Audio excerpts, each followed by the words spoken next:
Hey everybody, it's Todd. Todd's Corner. Welcome, and I think I got a pretty good show for you guys today. I got some of my buddies joining in. We're working together on bringing you guys some new kits and Greeblies, as we call them, that so you don't have to go out and buy these expensive kits. I got a couple things to show off. Turn right there and talk about some other things that you need to know. So, with that, I'm going to bring in George. I can never remember how to say it. George Dahar. Is that how you say it? It's Dare, but Dare. Yeah, okay. George Dare. Cool. Thank you. John Hi. McClellan and Eric Longstreet. Hi, guys. Hey, Hi. Hey, Gary Reynolds is already on there. Hey, Gary, how's it going? And Nick McCarty. He's always there. I can always count on Nick to be watching the show. So, like I told everybody else, we're going to talk about what we've been doing in the background, behind the scenes, trying to get some goodies out for the group. And first of all, I want to say welcome you guys to Todd's Corner. And to the fans, don't forget, this is a YouTube, what do you call it? Program, whatever you want to call it. But yeah, if you can please click on like and share everything. The more likes and subscriptions I get, the closer I can get to where maybe we can monetize it and make some money off of it. And I'll turn around and turn that money into things that you guys like to have. I don't need the money from YouTube for that. I'd like to turn around, put it into helping these guys with resins and mold making, buying donator kits. So I'm going to go around the screen here and start with you, John. Just kind of introduce yourself to everybody. I need to move this a little bit. Can you hear me? Yeah, can you Okay. hear me? Yep, I hear you guys. Well, just lately been messing a lot with 3D printing, and I always love these shows. So I figured, I used to do some film props and things like that, and kind of fell out of it for a while. And these days, doing a lot of CG stuff, I suddenly realized, heck, if I buy a printer, I can just print out a bunch of stuff. So I got into doing that. Yeah, that helps us quite a bit do some of the stuff we want to do, doesn't it?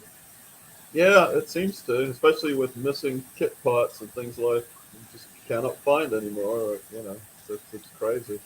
Some of the kits that are donor parts for our favorite ships in this series and other series, Star Wars, all those Star Trek, all that stuff. They all seems like they use the same kits over and over again in the 70s. I mean, they probably, let alone kept Airfix and NPC and all those guys in business. I had no idea they used the Saturn V that much, to tell you the truth. I mean, Yeah, that's one of them. Yeah, it seems like on everything. Yep. Yeah, Eric, you're our Yeah. kit finder guy. It's a sickness. Actually, yeah. So that's Eric Longstreet. He's just Eric. He's working on his little things and helping us with all of our little. He's out running around flea markets and everything, looking for donator kits. Slowly encasing myself in a wall of unbuilt kits. Yeah, I need an exciting background like you have. I keep looking in the background and seeing little bits of things, and I don't have that. I need that. Yeah, it's like a hobby shop here. Yeah. For madmen, and these. Oh, yeah. Some of them you get online, right? Some of them you get on eBay. Oh Some yeah. of them you find it at flea markets. Some of them you find at IPMS shows. You know, you got to do what you got to do to find the things that were used to build the props we want to replicate. So that's the way we have to do it. Yeah. I mean, um, yeah, Brian Johnson and all those guys. They just, I mean, they must have had a room full of just nothing but kids. They just laid them out and said, "Oh, that part looks good. We can tweak that." Exactly. There was no real thought to it. It just looked like it fit the space that needed to be filled, and then it became gospel. And if collectors wanted to have a replica, you have to hunt down those exact kits, Right. and that's what it takes. And if like me, I didn't know any of that stuff until I joined this group and we got so big, and I got to meet some of the people that actually worked on types of things like that. Martin Bauer, all those people. They were just, I had no idea. No idea. And a lot of the time they had to build them fast too. It's kind of interesting. I remember going to Blackpool in the 70s, and the first time I saw props from Doctor Who in Space 1999, and you could see little bits of photographs stuck on them and things like that. Right. You were like, wow, this looks so good on film, but there's ways of, they just don't look that great sometimes in real life. It's sprayed silver and you can see the wood grain, but I think fans actually go to they have a lot more time, and they make amazing looking props. Did did I hear somebody say, John, that you worked on Phantasm? On Phantasm 2, Phantasm 2? I ended up sort of doing a coffin bit for that. Some of the spheres come out, which was the most fun thing. I didn't build the coffin. The carpenters did that, but I rigged it to sort of have, they were introducing a gold sphere in that one that I think could embalm people or whatever. So it was a lot of fun, actually. It was nice to just suddenly get a project and sit in a room for a while.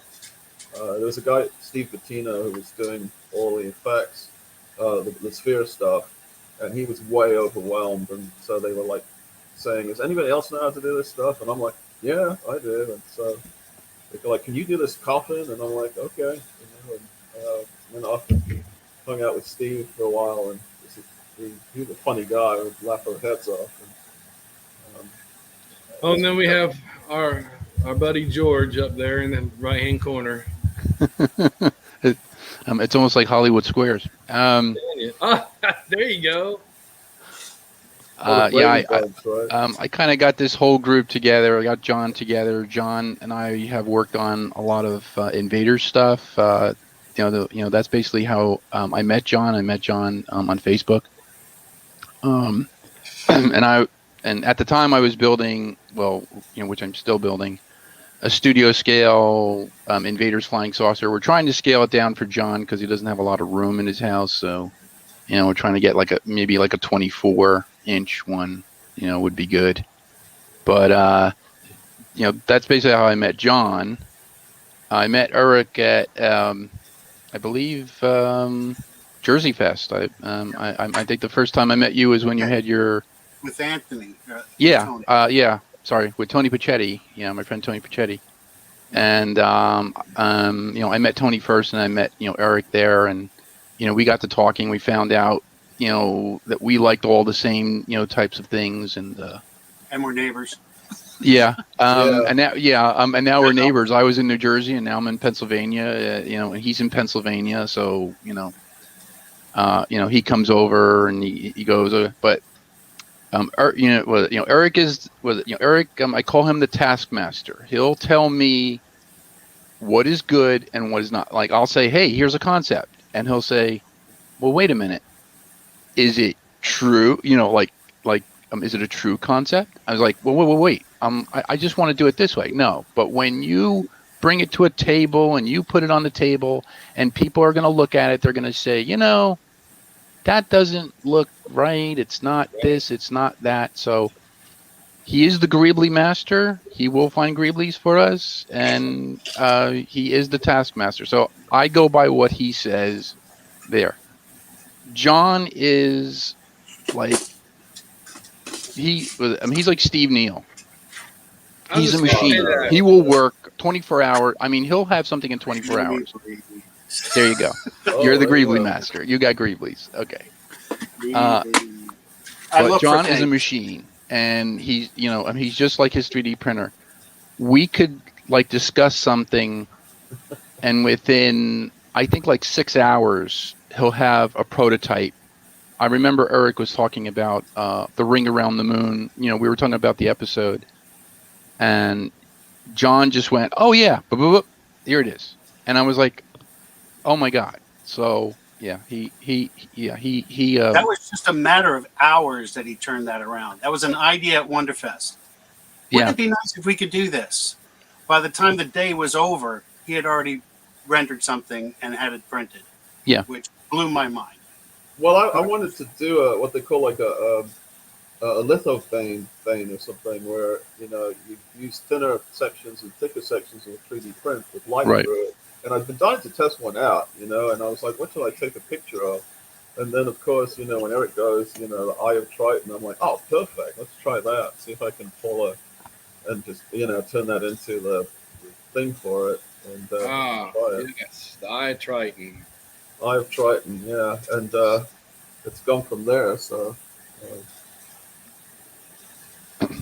So We can do a Guardians of Peri too. That's a graphic in essence. Hey, the Guardians of Peri. oh, there you go. You see, hey, you see that? Oh, there's yeah. a there's a That's another an alien fantastic ship. project.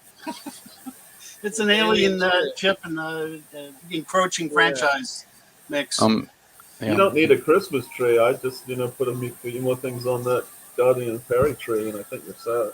Right. Thinking if I Let's have see who else out there. Gary, Nick. We got a Facebook user. Who's that? No, I can't tell. For those guys that you are out there watching, if you, I'll send the link down. If you go to StreamYard Facebook, you can OK Facebook to let us see your name as you're talking, and that way it's easier for me to say hi to everybody. So Facebook user out there said, "Hey everyone, hey, how you doing?"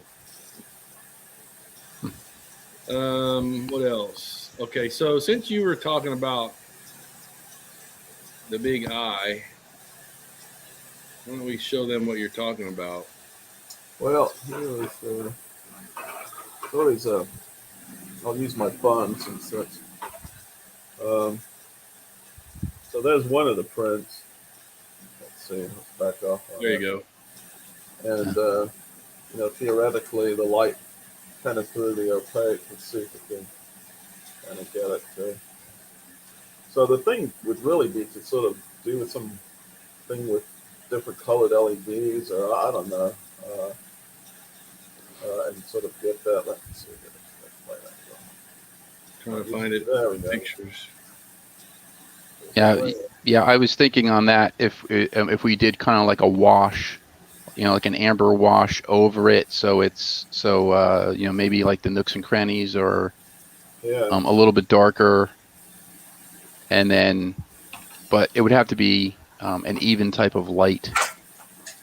So and then a circular one. Yeah, the circular one's nice. All Eric wants is a clock, and we started. It's kind of what you've got on when you print it out the first time. Yeah. Is there any way of controlling the light? Up here, let me put you up front.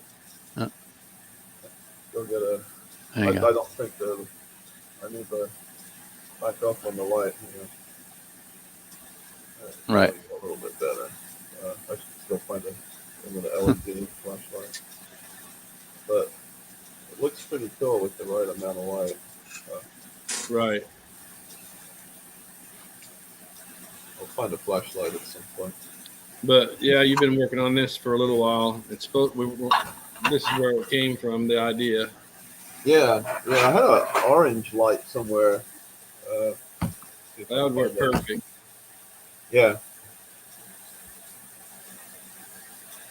and I mean, what do you want, Eric? Like a clock, right? A Eye of Triton Well, clock or something approximate to the size. The idea came from looking at a circular mirror, which something? was in the room at Wonderfest, and just thinking of things that could be possibly produced relative to Space 1999 and be offered as products that did not involve a massive hunt for donor parts. That's something that was essentially a Mhm. graphic, and then you picked up on the idea and ran with it and made it that different thickness rendering on a 3D print, which was perfect.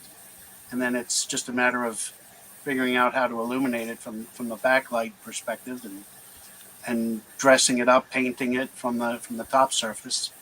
And there's a way that's like 9/10 of where you need to be to finish it and have it be a finished thing.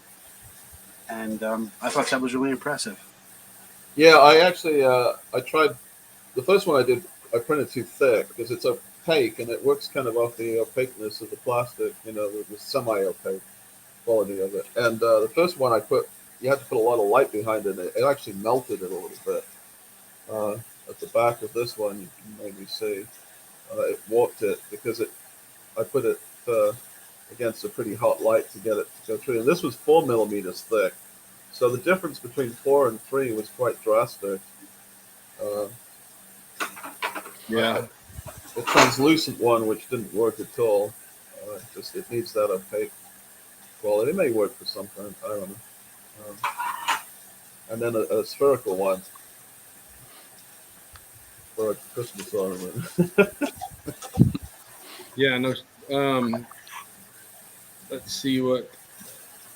So that is pretty cool. That would be cool if we could figure out how to put it into like I said the other day when we were talking, the round Christmas bulb, Yeah, yeah. the clear one with a battery operated light behind it. That'd be awesome. I'll need to look at the episode again and see what it does, but they do some kind of cool animation effect on it. It's kind of like an octopus or something. It changes that Right. tonality, inverts, almost to a negative, I think, effect or something. But, We could even do a sound clip of the electronic kind of pulsing sound that goes with the pulsing light. And there were other things in the show that were graphic. There was like a kaleidoscope, like a flame spiral in one episode. It might have been a second season episode, yeah, that's a really cool looking effect too. I was but it could be the same solution to pull that off, or anything else that's not, something mechanical in nature, something organic or graphic. And then there's Yeah. all the graphics you could do.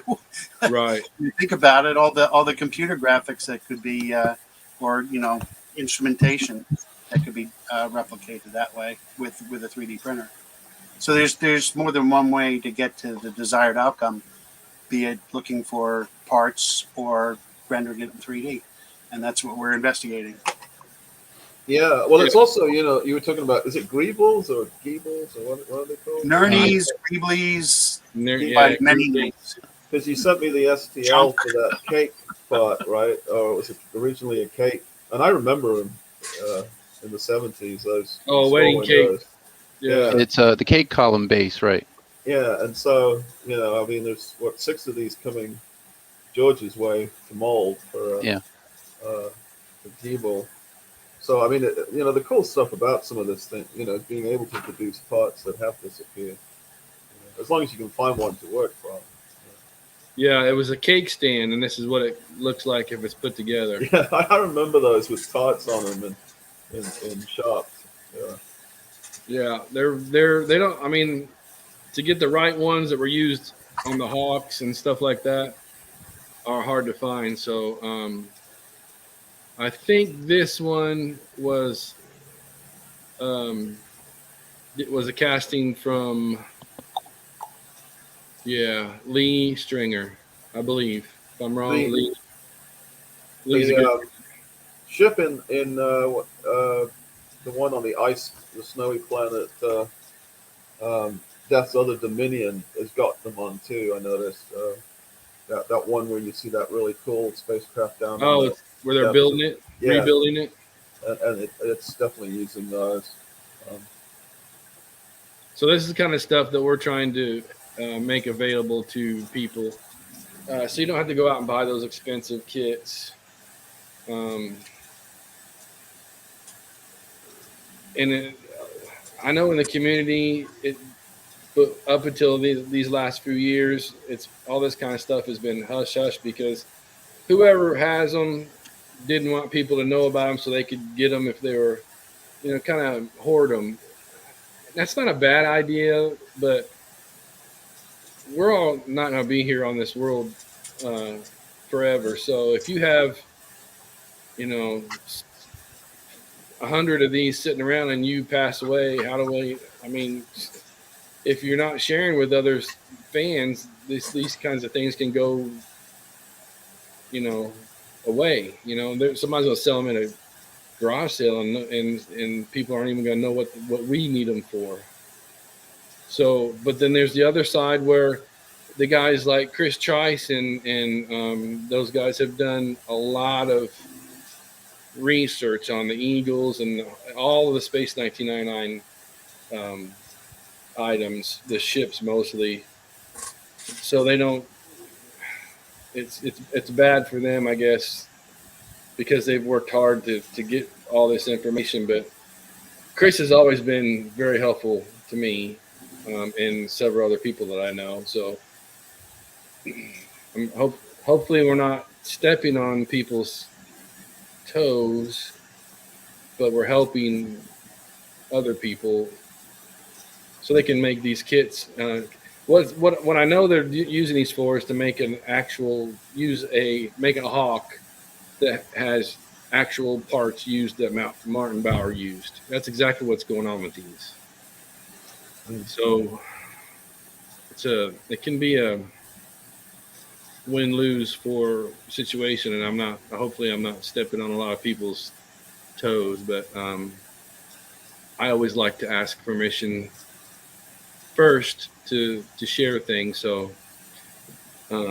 things like this, Lee's already shared with a lot of people, so I don't feel like I don't know, letting them down or going against somebody's. I just don't want to make people mad, but I want to make sure that when I'm gone, that maybe some of this stuff is in a list somewhere that we can help people find so they can do exactly what we've been doing all this time. And most of you have been doing. I've only been in since 2013 because I was pretty much thinking I was the only Space 1999 fan out there. So I had no idea about the websites and all that stuff. The Eagle Transporter forum is the first place that I met anybody that had anything to do with Space 1999. And I was amazed. And when I started this group in 2015, 300 people, I was freaking out. 300 people out there that are into this same stuff. And then it grew and it kept growing. I was getting 300 to 500 people joining the group every month for the first 2 years. Yeah, So, it's quite a good following. I think more than say the Invaders has. I set out about trying to research a bunch of the Invaders stuff just because there wasn't a lot written about it. And I thought I did a lot of location stuff, and I just put that out there, and people have really enjoyed it. I just feel it's neat to find out about this stuff before it's gone completely, like you say. So I don't have a problem with, certainly if it's something specific to a newer movie or something like that. Yeah, okay. You don't want to sharing pictures before the movie's out or something. But yeah, I'm totally still amazed at how big of a group that props and ships has became, and also Star Trek props and ships is growing pretty fast. yeah, that's huge. In fact, those sell for the auction for the prices they do. It's Yeah. incredible. Okay, so I guess that Facebook user was Mark Craig. Oh. Hey, Mark, if you want to join me in this, because you'd be a good contribution in this group. Just send me a message. Mark does some really cool stuff with photography and his kits he builds. It's amazing work, and he knows a lot about this kind of stuff. So, and then we've got Roberto Vernaza. Say, hey guys, if I mispronounce your name, don't be mad. It's not easy. Nick McCarty, Joe, John. Oh, Jan's here, our Super Eagle builder. That thing's huge. I showed you guys that picture of him with the. Yeah, I keep thinking of the line from Field of Dreams. You know, if you build it, they will come, or whatever. I'm having a feeling it's just going to be like, you know, fans just outside. Road trip. Yeah. In fact, just make a museum inside the Eagle, right? But, yeah, it's pretty crazy. Okay, so we've showed those two things, so everybody knows we're trying to put together. I'm going to call it Greeblies. Everybody has their own names, but Greeblies is the parts that Martin Bauer stuck in there in all these builds, and yeah, I want to. We're gonna try and bring some of those things together, and obviously it takes resin and takes all that stuff, so we're only gonna be charging minimal cost to get these things, way below what it would cost you to go out and buy a Chieftain 1/25th scale tank. This is making me angry. My computer is lagging over here on trying to load pictures. So I'm gonna start with George. George has been working on several things for us. All right, I'm exiting that. You've been working on. I sent you a bunch of parts from the B-29 Super Fortress. Yes. And you put together you're going to do a nice little mold and casting for us. And as soon as I can get my stupid computer to act right, I'll show pictures of that. Okay. What else? I've been working on the, it would be a series of Greeblies that would be glued to the nuclear mine from Collision Course. So John has actually been doing the body of the mine. He printed out a very small one, but I believe it's 8 inches for that mine. That's for I believe that model's for the 44-inch Eagle. Yes, it'd be the larger scale, the 1/24th scale. Right. The B-29 parts are the pieces that would go onto that, onto that surface. So I've been trying to mold that. I've been also working on this, which is the now. I've seen some guys, on the props and ships groups, saying, I'm going to do a nuclear silo. Well, we're going to try to bring you a nuclear silo. So I actually have this piece here. I don't know if you can see some of the detail on it, but these are the tops. I actually molded these. These are the tops for the nuclear silo, like nuclear canisters. So it's basically just going to be like a false floor here, and then we will mold the nuclear canisters, because that kit, the MPC kit, that has I believe it has 6 canisters in it. Yeah. They're hollow. We would probably mold them, solid, in solid resin, and sell that as a kit. That would be a good kit if you wanted to actually do a nuclear silo yourself. The kit will be lighted. I will have, I'll have some red LEDs in here to actually light it. It'll come with a battery pack. It'll come with all the decals. We can print up the decals. Actually, Eric has been, fantastic in that.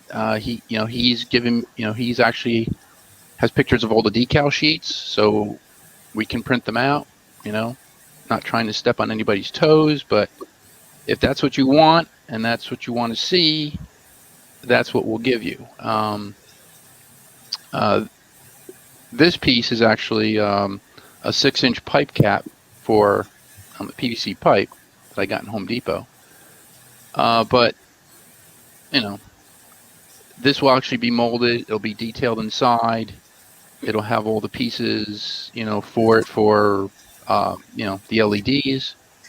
And then after that's molded, we can cast it and we can make as many castings as we need. Hey, there's Mark. Hi, Mark. Hey, Mark. Hi, everybody. Here's what we're talking about. Yeah, there's another picture where it's empty. Or is that the one with the fake floor, or is the one with the sort of? You can see down here. It's got on this one, but there's another picture where you can see the bottom or the tops of other ones. Right. So the outer diameter of that is 6 inches. The plate that goes over it that you would get in your nuclear, canister set would be 7 inches. So then this would actually go underneath. So, you could build the ground, I guess, the moon, the moon's surface. The thing I like to do is actually use like like a Luan wood, and I don't have pictures of it. I have an Airwolf. I did an Airwolf, stand for somebody one time, and I actually put a floor in. Now the flooring, it's Luan wood. It's actually stepped up a little bit, so you can actually put electronics underneath, and then it's spread out with like a clear resin, and then I use kind of like a train ballast just to sprinkle that on there, spray it gray, and you have a moon surface. So you could do something like that. But underneath is actually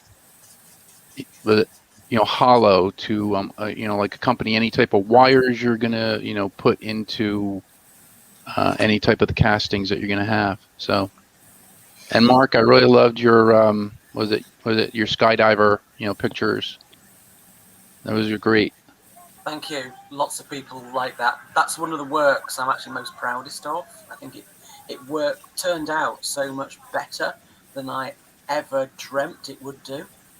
But a lot of work went into it. Trying to sort material, the wood in particular, and then once I got the pieces of birch bark, they were obviously slightly curved, as bark around a tree actually is. I'm trying to get those to fit, into what I needed it to do within that. But I pulled it off, and it's one of the pieces I love. Yeah. Here's what we're talking about, the B-29 parts for the nuclear bomb, whatever you want to call it. That's all the parts that go on that. Most of the parts that go on that nuke. Now, I've been working with most everybody knows JD Ryan. I bought damn near every nuke that guy made from him, especially in the 187 scale.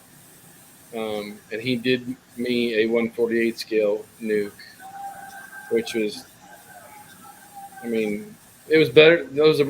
Both scales are better than what they used in the show, obviously, because they just threw those together. But so I've been working with him, and he's helping me with a lot of stuff, with a lot of measurements, and telling me, I learned a little bit of kit spotting just because of him and Chris Trice. They've been really helping me, and there's a couple other guys, but I would have never known what kit this stuff came from had it not been for those guys. And then as I work with you guys, I'm learning that much more, which is scary. But so what I'm going for first is the 1/24th scale nuke. for selfish reasons because I don't have one yet. I've got all the other scales. And then we're going to go back and we're going to also try and reduce everything to a 172 scale, which would fit the 14-inch Eagles coming from MPC. And I've already know for a fact that they are not going to do a nuke mine in that scale. So I'm not going to step on round two's feet. What's 124 work out to? Is that about the 8-inch one? Then? Yeah, it's about 8 inches across. It's the one that basically you and I are working on. Yeah, the 172 would be bigger, a little bit bigger than the 187th I've got. So we'll have to figure out those measurements What's the 187 roughly? for the 12-inch Eagles. Yeah. Oh, so that's small. Like the old Airfix kits. Yeah. And the 1612. I won't do 187 scale because that's JD's baby, and I'm not gonna crisscross over into his stuff. I told him I wouldn't go that route unless he wants to do another round of those. Right now, there's only, I want to say, 8 of those, maybe less out there in the world, and I've got 2 or 3 of them. So, I sold one. I'm sorry. Can we see John's master for the parts that goes on? I'm getting ready to do that. Yep. Let me see if I can find it real quick. For some reason, my computer's running slow on this other. Are you talking about the main piece of it? Well, here was the little tiny one I printed off. There you go. Just as a test. And, with 3D printing, it's easier to lay things down flat to print them. But so I put little pegs into it. Gotta get used to. Yeah, so we're trying to put those little pegs in there so we can take it apart and. Yeah, or if you want to put stuff into it, Yeah. So it would be that, but 8 inches, and I think it was about 5/16 or something like that. Yeah. Yeah, there you go. So there's the render that you sent me, one of the renders. Yeah, and with the old, what was it, picnic? Yeah, it was some kind of picnic dish for a picnic set. There's the bottom. Or no, yeah, that's the bottom. A little bit closer look on the sides. Hey, Albert Buchanan, welcome. Michael Bastraw? The bottom of it was a plate too, right? It was looked like they used the kind of bowls for the top and the plates for the bottom. So there's what we're talking about right there. Yeah. See, all these parts. Original one or one somebody's This done? is the original, yeah. So you've got all this stuff around here is B-29 parts. This, I believe, is off the B-29. Let's see, do I have a different side views? Let's see what we have here. I think this is the smaller one. They did a couple different scales. Let's see if I can bring this up. No, it's not going to let me bring it up. But some more different parts. I think these are the, what did we call these? The V-stock parts? I don't know. I've got them in here somewhere. Okay, here's mine. So that's the smaller one, and that's the 148. So it's the 187. So you can see all these parts that JD had to find out what they were, make them work. And then, of course, he had to shrink everything and make it to the right scale. See? Now that paneling on there, is that painted or was that a decal? Yeah, paneling's painted. This is painted. Masked off carefully and painted. But we're talking about making some of these just kind of raised lines so they can be painted easily. Let me see if I'm just trying to look through my pictures here. Oh, here's, I think this must be the 148 scale. Sorry, it's not, it's kind of little, but yeah, this is what we're trying to do. Um, so we're working on that. I'm trying to keep, work with JD on some of this stuff. Like I said, I do not want to step on anybody's toes, and that's why I'm working with him. So, and there's no, unless I have the original to get the exact measurements off of. These are, a lot of these are very, very, very close, but maybe not perfect measurements. Um, I think I found the picnic set online, just searching on the UK eBay. I remember my sister had it, and I I think bet, that. I bet we've all seen them, or somebody's had them in our time. I just finding it now is, it's Yeah, like good luck. Right? potluck. Yeah, and now they're getting found. I mean, um, JD found the cheese butter dish, whatever that thing is that the flat top tank used. Uh-huh. It's pretty. You know, and he's been looking for a while. Let me tell you, to find it in a place like where he found it, he was like blown away.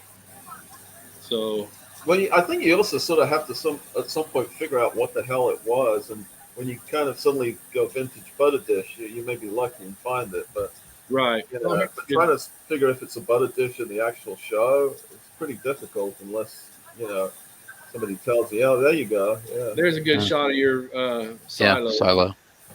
This is what George is working on to try and do, and then you'll set regular size cannons on top, the canisters on top of that, and it'll give it that visual like it's deeper.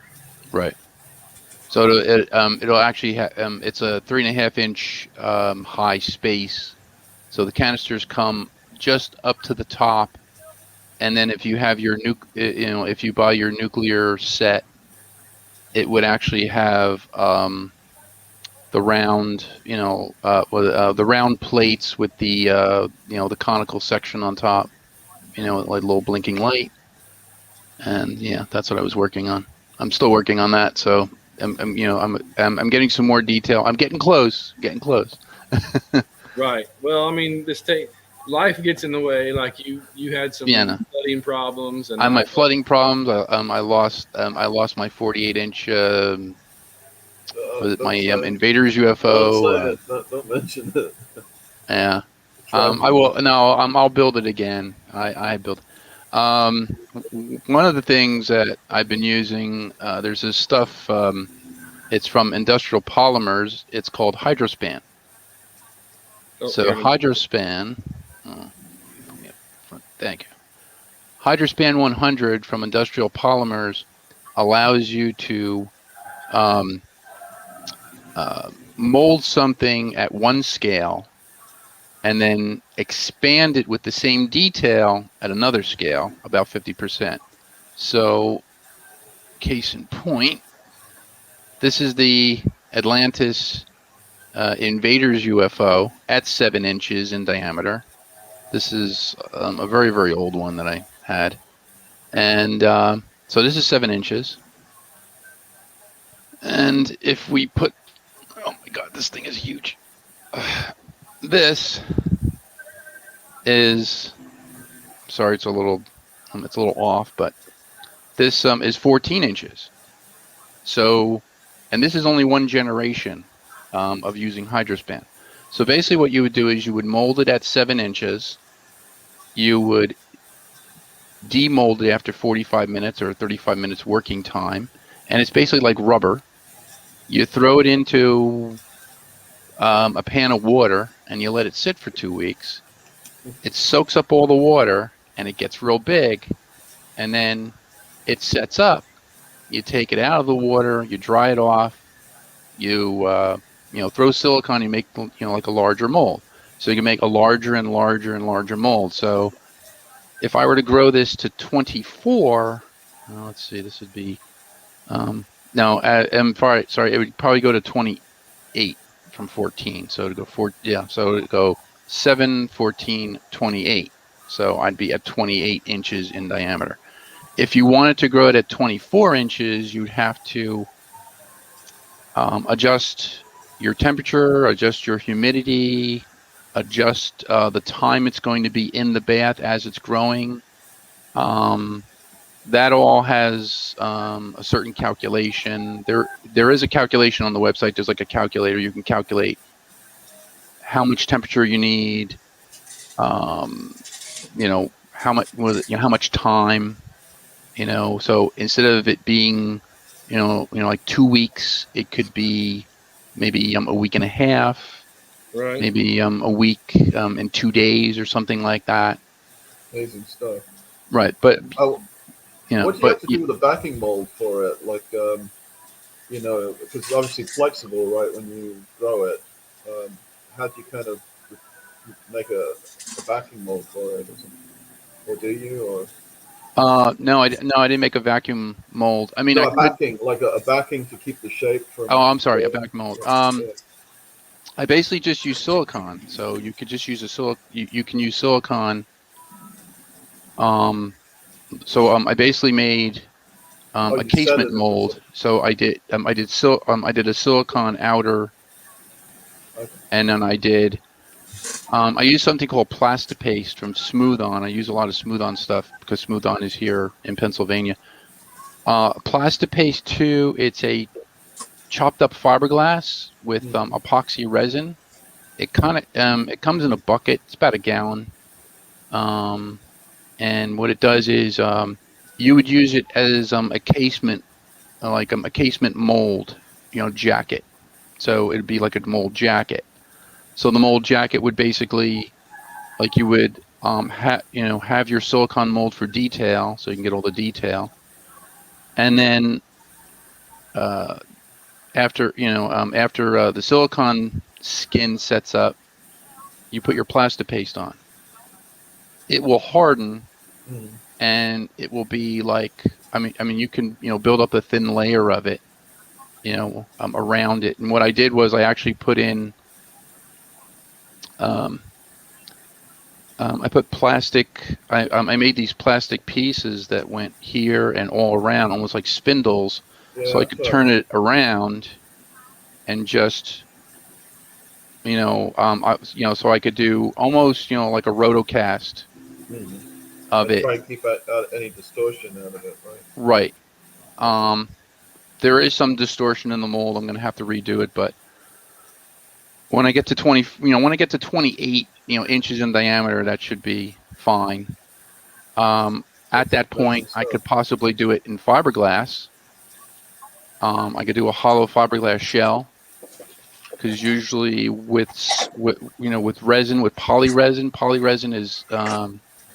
is porous if you don't seal it, properly, and this will warp, which it has done. So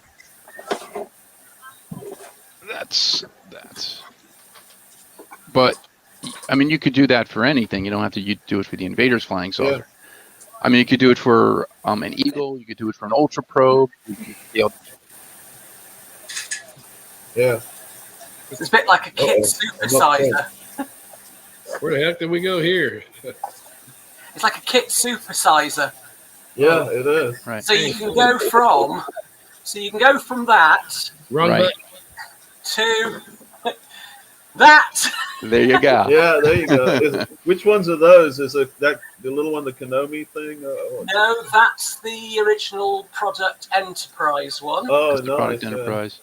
And this was the Kits for Cash one. Okay. Yeah. That you can't get anymore.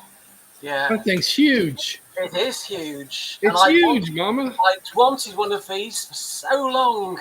The annoying thing is that about 2-3 years ago, these regularly used to pop up on eBay, and I thought, oh, I'm fine with my Product Enterprise ones.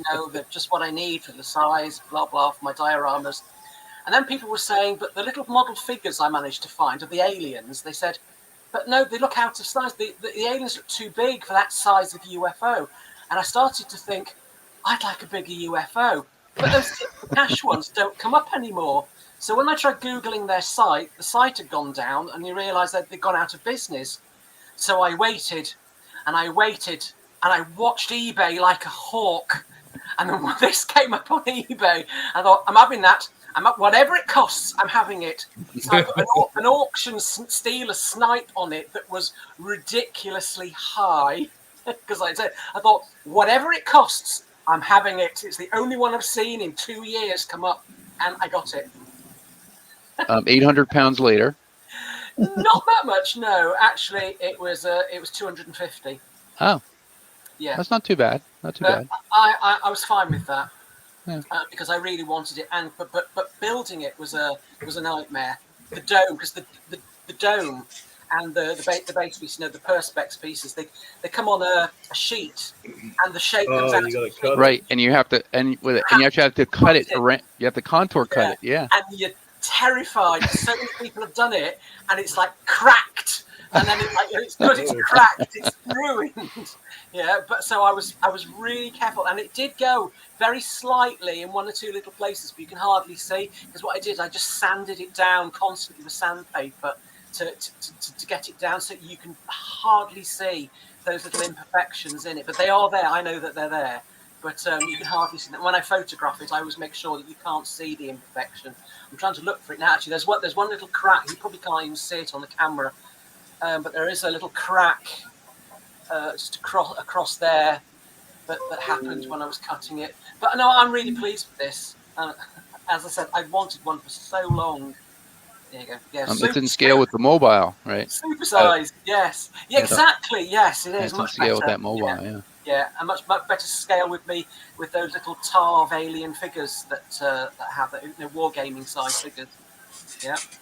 Did you know that Did you know that the Kits for Cash, the Kits for Cash mobile, it didn't come with the treads. I mean, it didn't come with the bottom. I remember calling up the company, and they said, "Oh yeah, we have the top.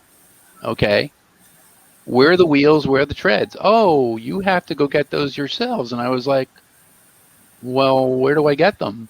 And the one guy said, "Well, if you go to eBay, you could see this thing. It was actually it was from Marks. It was the Tiger Joe tank, and the Tiger Joe tank was used in UFO. It has the treads. It has the wheels. Those are the wheels of the Shadow Mobile. Mm-hmm. Which I never knew. So I figured, oh, okay, let me go get a Tiger Joe tank. $355 US. I was like, okay, it's a little bit much. So. Yeah. He had a friend that got one, the broken one, but it had the part on that he needed, the tracks, for about $60. Well, my friend James Lechner had one in his toy collection. I said, "Can I borrow that for a minute?" And he goes, "Sure." I was like, "I need to cast the wheel," so I casted the sprocket wheel, the runner wheels, and then I grabbed some of the treads. So I have the treads. I can actually make a mold of the treads. So I'm going to make a mold of the treads. So then I'll have the treads, I'll have the wheels, and then, Right. Yeah. Probably the thing to do. I'm still amazed to this day, though, of all of the toys, the Jerry Anderson stuff that was out there, that originally there was never a UFO, thinking UFO or something. They did everything except the UFO. So many kids must have written in saying, "We want a UFO," because I would love to a UFO. The only kit that the Invaders ever did was a UFO, and about the only merchandise they did. But I'm always amazed there was never originally a UFO. I know. I always tried to find one as a kid, and I just never. I was like, I found that.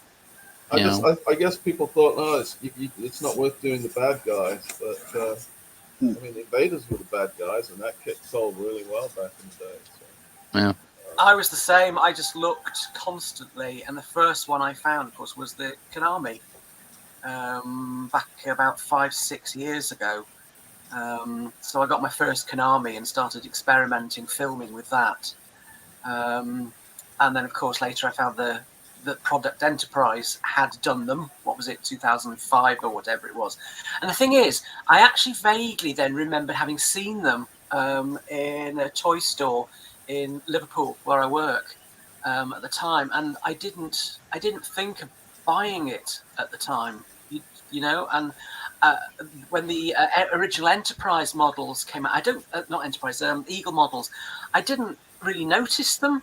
Had I done so, I probably would have bought them. And I can't believe that back then I wasn't aware of the number of the stuff that Product Enterprise was releasing.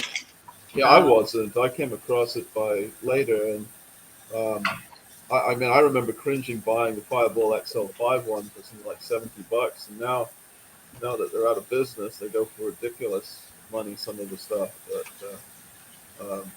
they're beautiful models. I mean, And I was in Steve Neal's shop in 2017, and he had a 6-foot skydiver. I mean, a 6-foot model skydiver, Oh my God. and beautiful. It was all made out of poly resin, though. It was like all cast in poly resin, and it was for a person. It was for one of his friends. His friend sent this case. There is a video if you go to Steve Neal's channel. There is a video of me actually trying to make decals for it. We were trying to make decals for it. And there's a funny story about Skydiver. The Skydiver that he had, I believe it was 1/72nd. I don't know if it was 170. I think it was 1/72nd scale. So it was about it was like 4 or 5 feet long. I think it was like 4 or 5 feet long. And I said, "Are you going to put a pilot, into Skydiver?" And he goes, "Well, there is a pilot in Skydiver." I said, "Okay." So at the time we were building the 1/350 scale X-Wing that he got. I think it was like from Nyson Models. And everything was in the kit except, the pilot head. And he goes, "Go upstairs in the shop and, just look upstairs and try to find the head." So I'm looking through hundreds of model kits and going, "Steve, there's no head here.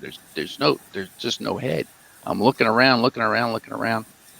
I go to put decals on Skydiver on the wing, and there's this huge head inside of the Skydiver canopy, and it has an X-Wing helmet on.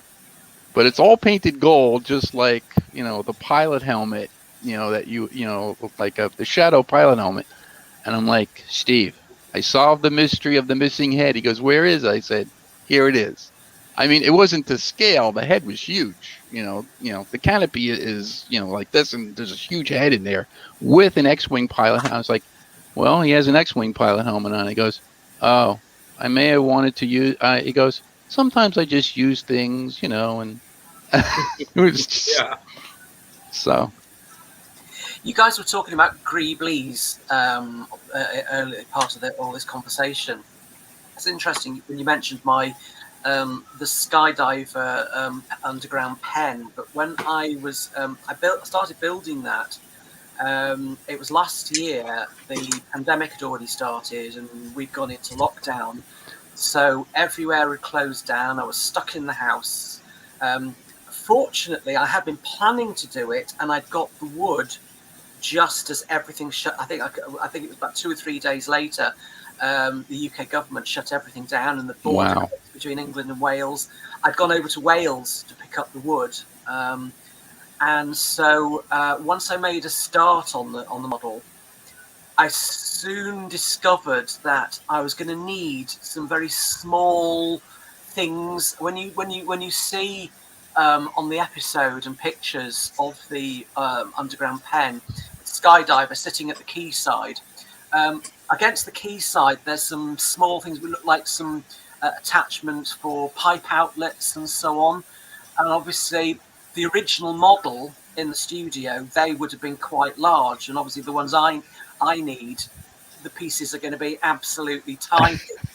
And I went through my Greeblie collection, which isn't that great because I've only really started collecting Greeblies over the last couple of years. and I really couldn't find anything that really suited. And of course, around here, the model toy and train fairs that are held locally, they'd all been stopped, which is a place I had been going to look for Greeblies. You know, when you go one of these toy fairs, and the guys always have like a box of just bits, and I just look rummaging through all the bits, thinking that might be useful for something, that might be useful for something, that might be useful for something, and it was so frustrating in that first lockdown last year, of having got so far with this model that I was really proud of, and thinking I can't finish it because I can't get any Greeblies that I need. So when we came out of lockdown in the, I think it was September of last year, I started going to a couple of model shops looking at what I could find, and I just couldn't find anything, really. I ended up out of desperation going to local hardware stores and looking in there, you know, bits of hardware, you know, whether it's screw heads and all these little things that you can find and use. I was looking through those because, as I had done when I was building my 1:72 scale Moonbase Alpha buildings, I'd gone to find little bits I could add to the roof, you know, of the buildings to make it look interesting. Mm-hmm. So yeah, having a good selection of Greeblies is not a bad thing, particularly Unless you run out of space. yes, exactly. Yes. And all organized in bags too. Look at that, just everything. You're like my dad. Yeah. Eric's like my dad. He had everything. This is the beauty of networking too. If you need Greeblies, yeah. I don't know if I'm ever going to use all this stuff. These are wheels. I've got bits over there. I've got big bits over there. Star Trek stuff. I got so much crap here. So Mark, we have to hope to send find you a a home couple for of pallets of Greeblies, I Yeah, guess. there you go. Yeah. And it's a networking thing. So you know, I'll Luckily, do we- this Eric one, has and it then- somewhere in that room. I remember interviewing BP Taylor. We were doing a show, and he has terrific Greeblies, and what he does is he actually makes molds of them, so that if he needs the same one again, he can reuse it. He could just pour in some resin, and he can make it. And I said, that's a very interesting thing. And I said that to Eric, and Eric goes, well, here, take these, take those, and I'm trying to now make these Greebly, sets. This is BP So- Taylor stuff too. So yeah, He donated this. So yeah. So you don't have to really go out and go buy a $500 kit just to get two pieces. But Yeah. you see, you're lucky. Eric's only half an hour away, so No, Yeah. but to Wales to look for stuff. I want to make it available to everybody. I mean, everybody in the group would be, cool. Be cool. Like if you need it, there are guys around. I just have to go to Eric's house. That's all I got to do. And just grab those it stuff. depends on your objective. If you want to get a duplicate of what Martin Bauer built, then that's a little bit more exhaustive, and you have to find the exact parts. Yeah. If you're looking for artistic license to go and make up something of your own, I've got so much stuff for just that reason, but no time to ever do anything with it. So if George could cast them, or there's stuff that just has no purpose, no need for me, I would contribute it. I would send it to somebody. Just use it. Just put it to good use. I have, I don't know, probably 2 lifetimes worth of stuff in here that I could build, if I ever have time to build. So we have to make up I guess we have to make up, like a care package for Mark and Catalog. Yeah, there you yeah, go. we'll make a care Catalog, package yeah. for Mark. That'd be good. Well, it's like the what is it? The Just give it a good home. Firebird. Oh, the Firebird lights, the rear lights. Taki Firebird. Yeah. It's $500 kit, and all we need is like 6 parts out of it. Yeah, the left and right blinkers and the I forget what it is. Is that because people quote onto that it's the kit from I that guess, kit, or is it it's just because retarded. it's a rare kit? Yeah. Sometimes just a rare kit, but We need I need right now. I'm trying to find somebody that has the radiator for that kit. Can you believe it? The radiator is used in one of the tanks, I believe. It's probably in that one of Eric's. This one on eBay is $446. Jeez. What's the kit? Otaki Pontiac Firebird. It's the 112 Oh. scale. Oh, no, I'm not. Very, very few automobiles. Mostly tanks, jets, ships. You know, airfix stuff like this. And I just this is the condition the box was in. So a Yeah. collector isn't going to want this. It's all water damaged, and it was at the local hobby shop for $5. Okay, I don't know whether I'll ever find a use for it, but it's there. If anything, any need arises while I'm doing something else around here, it's like, oh, that would fit. Yeah, I tell you what, send a picture and I can see if I can find it at the. Yeah, anybody out there in 1999 land, if you have one of these sitting around or you know somebody, I just want to borrow a couple parts, make some molds, cast them, and send your Was the parts back to radiator? you.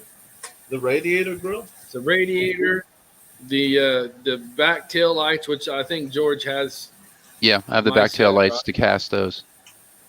and because those go on, the tail lights go on the side-on ship. Yeah. Believe it or not. So, and there's some other parts out of there but it's basically the two tail lights, the radiator, and maybe one or two more pieces off this whole car. That's a $500 kit now, and I could we could add it to our Greeblie catalog, and if you need one, you've got it. What's the It's just- radiator grill? What do you need that for? What would that be used It on? goes, I believe it's on the tanks, the laser tanks, one of the laser tanks. Oh, from Space 1999. Yeah, Right. Okay. I've Yeah, been it's trying to surprising how find many car parts there are in that. I didn't realize that until. Yeah, so the objective that I've been working toward is getting these things so when we're doing like the collision course mine, we have a mold of just all the parts for collision course mine. Then we have Right. all the parts for like the side-on ship. We have all the parts for this one. So if anybody wants anything, they could just, hit us up and boom, you got it.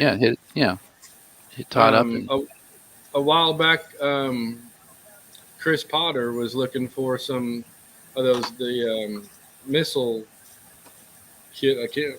It's in here too. I'll show it to you, but it's got like 8 or 10 pieces that they've used in the 1999 and some other stuff, but missile from what? The Last Enemy? no, it goes on the hold on, I'll look it up real quick while we're chatting. But basically, this and hold on. I want Jamie's pretty much told me he's not interested in doing any of the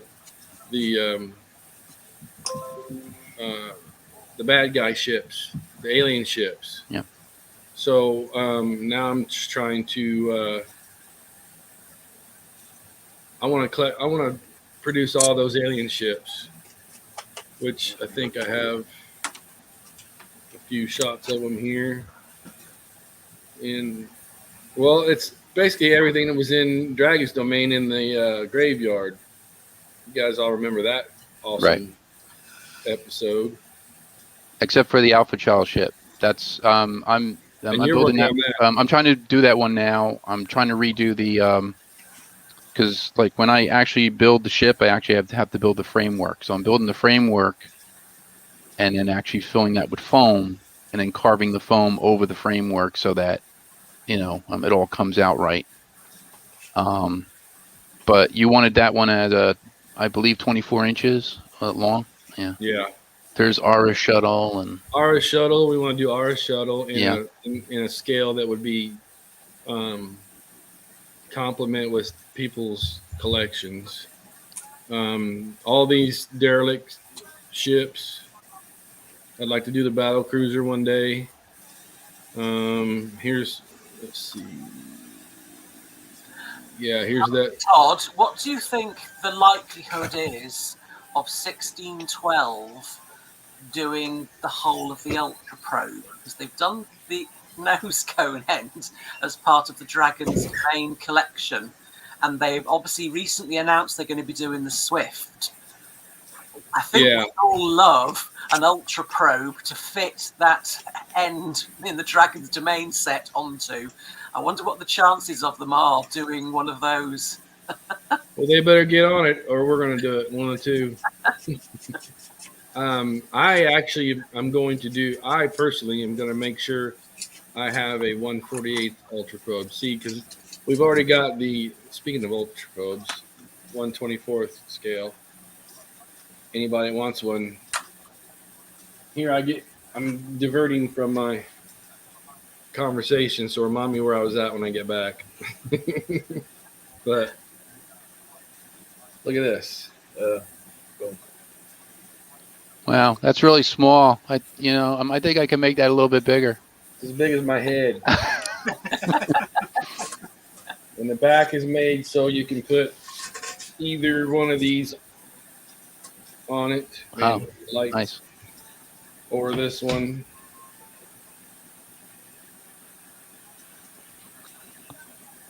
Why is the lights bleeding it out so bad?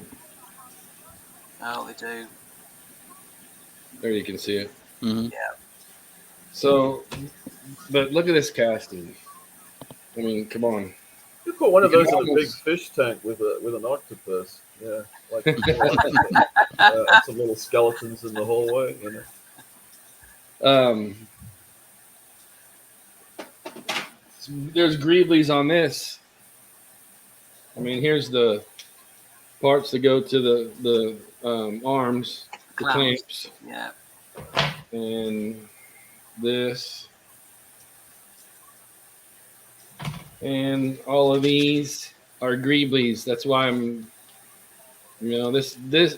made this kit, so this is completely blank, and you get to add all the original Greeblies that go on this, and it's a really nice kit, and all your original parts are in here to put on that. Even the RCS thrusters. And what's that cast in? That it's like a resin kit. Yeah, it's a resin kit. And then you know, because we haven't seen these before. Yeah. You got 4 of these, and you can. And Mike Reeder also does these in aluminum and the sensors, and he can also do the RCS thrusters. So, I got off track there, but yeah. Whoops, I went to the wrong exits. Hey y'all. All right, so where was I talking about now? Oh, the Ultra Pro command module. I got that in 1/48 scale also, and I've got the cone that goes from the command module to the beginning of the back of the rest of the Ultra Pro command module. So or Ultra Probe. So I'm going to make sure that gets somehow completed. The other thing I was working on was I think Todd actually has a picture of it. The I believe it's nuclear area 1. The mounds, the nuclear mounds. Oh yeah. I had a proof of concept model, but then Eric said, "Well, it's not exactly right, so I have to resculpt it." But yeah. Yeah. It was too. Yeah, it's too steep. I understand that. It was 60-degree angle. The actual one is 40 degrees, and it was a little smaller. But I wanted to try to turn that into a kit. I figure 4 mounds, and then a electrostatic.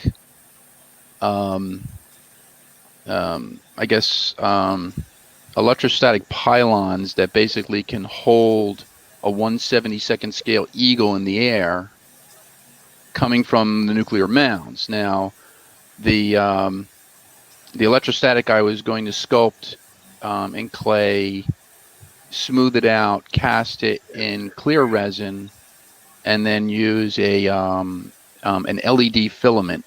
Now, the LED filament I found is a lot brighter because it's actually used in light bulbs. The flexible, so now they have flexible ones, and they have different colors. So they actually have pink. So the pink one would actually be just like the one, or just like the coloration from Space 1999, like that pinkish, glow, and it would be very bright. So each filament, I believe, is 3 volts. I'd probably need 100. I think it's 100 mil. Well, no, 100 millimeters. I believe is it 5 inches? There's one that's 11 inches long. So I was thinking 4 electrostatic bolts coming off of the 4, the 4 domes, and actually holding the eagle in the air, kind of like a stand. So. Yeah. I'm So. trying to get a picture of Yeah, that it. would be cool. Yeah, I have the mold for the dome. I already did the domes. So I basically just have to do the nuclear mounds. So You talking about the cones, right? The kind of conal. they're kind of conical like, shape, but yeah, it's kind of like with the stripes on the side, right? right. They use kind of like a bulldozer to bulldoze it up, and you can see tracks all going all around it. But And I like didn't how they they have like machinery around them too? in the center, I believe there's like a monitoring station to monitor either the electromagnetic disruption or something. So it's very obscured in the episode. You really can't see it too well. The lighting. And then Well, there to is our one of advantage, the you can have a little artistic license, just something to kind of busy it up a bit. yeah. Either that, or we could put in one of the towers. One of like the camera towers, like that. The concentric circle, tower. Yeah. I know Todd has a picture of it. I like how they repurposed the full-size cones it's in the Ian McShane episode for that sort of nuclear room. They turned them sideways. Oh, and yeah, made they that turned them sort of sideways on the wall-looking wall. Yeah. And I thought it was kind of neat. But there's some good shots of them in that where you can actually quite see the angle on them. What did you send that picture to me and you? I'm having trouble finding it. Yeah, I sent it. I sent it to your personal messenger. Okay, so I will go to that one. While I'm finding that, I want to show you guys it's the SAM 2 missile kit that I was talking about when I said something about Chris Potter. These things are rare, and I don't see a very good picture of they pulled it out, but That's a new box. That looks like Yeah. a new box thing. I mean, or not too old. there's a really under old here here some box that missiles. looks different. I wish they. What's the stuff you're looking for from it? It would be. I got one of those. I don't know what doesn't have a box to it, just pieces. I'm trying to find a better shot of it.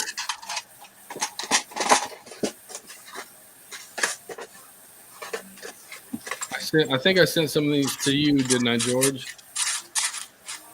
Oh, here they are.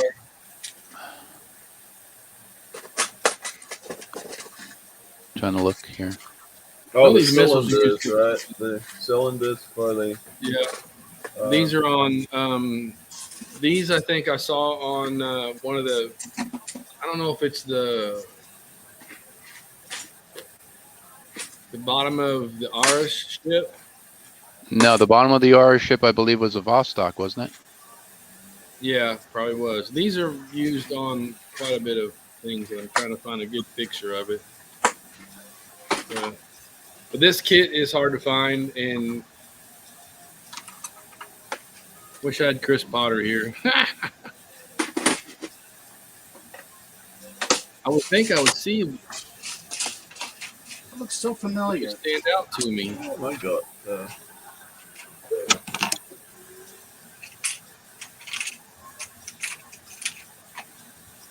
Are you a member of the Maulers Club?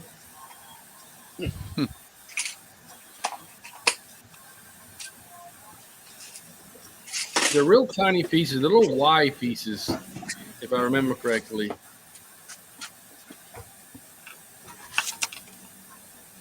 I want to say.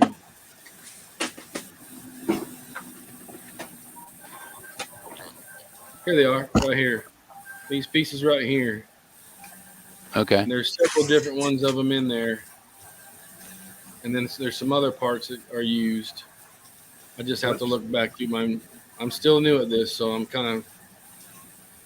not helping anybody. If anybody out there knows of these kits,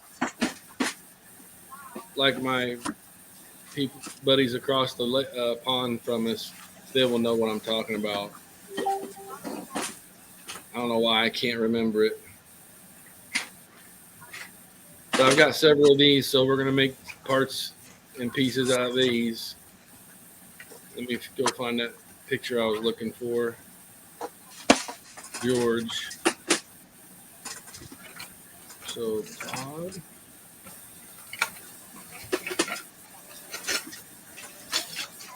It ain't just trying to show people what we're looking for, and if they, the Otaki, definitely hit me up if you guys see any of those. Okay. Eric and I have to make a pilgrimage to a hobby shop in New Jersey soon. So I don't even know which one's this one was. No more Yeah, box for it. sometimes you pick up stuff like by the handful. Really? We used to have a thing at Wonderfest called the Parts Drop before they had the Iron Modeler contest. And people would come in and bring their resin castings and just throw them out on the table.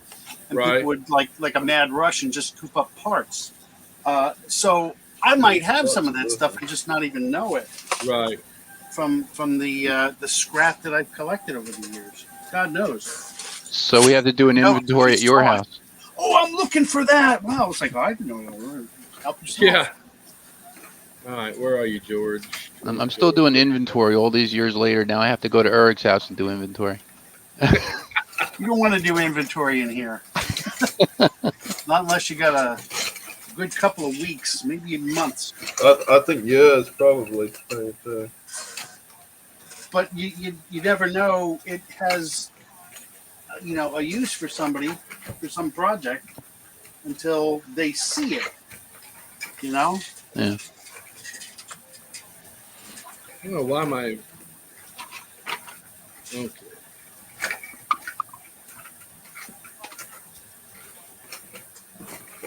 What is going on with this computer? I asked for messages from George. Click on George. There we are. I don't know what's going on with this computer. I'm getting ready to upgrade again. I got great internet service out here, though. Okay, so you sent me the picture of. Oh, here's the dome you're working on. Yeah. Maybe. Gotta wind up my. It's your kerosene powered. Ooh, Lordy, that thing is little. Yeah, it's a small picture. I'm sorry about that. That's just the way. Yeah. It's just the way the phone took it. I don't know. I think I took it with my phone. I didn't take it with my iPad. So Well, we'll just enlarge it for everybody to see. Right, finally. Whew. There you go. that was the proof of concept for the like the nuclear mound with the dome. I had them all the dome. Electricity going up here and then catches the eagle and Right. explodes the eagle. Right. So it would be so that is actually foam from the home center, the spray foam. And then it's cut, it's contoured, and then Hmm? I used clear resin. I actually brushed it with clear resin, and I used the train ballast. So from the train, from train sets or whatever, you use the ballast. I actually sprinkled the ballast onto the clear resin. It's set up, it hardened, and then I'd had to actually. So I just wanted to see what the angle was, and it kind of looked okay to me. And then Eric, my taskmaster, said no. Busted your bubble, didn't he? He goes, no, it's a little too steep. It's this, is that. So that I believe is a 70-degree incline on the sides. The original mound is actually smaller. It's shorter, and I believe the degree is like a 40 to a 42-degree incline. So So, I mean, an easy fix, right? yeah, just have to resculpt it. That's all. Or you could use it as a core and build on top of it. I tried that. It doesn't Doesn't want want to set. Doesn't want to grab. because I put Plastipaste on it. Plastipaste is